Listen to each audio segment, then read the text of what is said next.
আজকে আমাদের এখানে আসার অন্যতম কারণ ভারতীয় সরকার আমাদের যে আগের যে স্বৈরাচার শেখ হাসিনাকে সুযোগ দিয়েছে তার বক্তব্য দেওয়ার, তার পরিপ্রেক্ষিতে আমরা আসছি।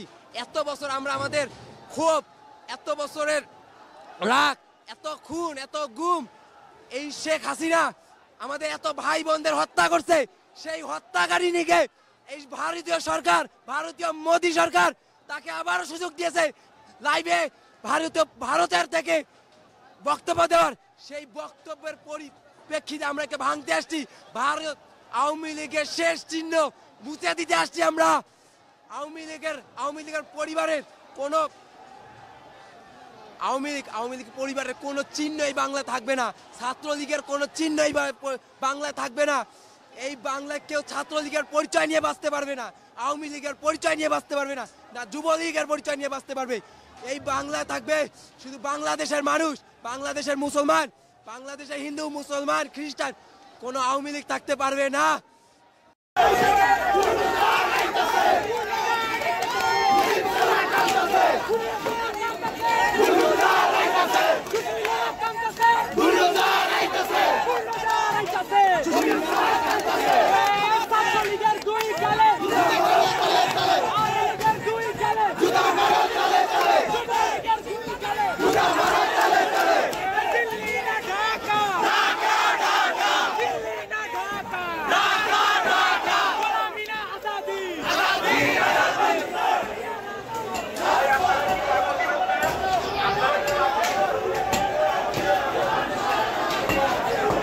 তারা 9টা কর্মসূচি ছিল, তার আগেই এখানে ধানমন্ডি করতে এসে আপনার পর তারা হচ্ছে সেইটা শুরু করে দেয়।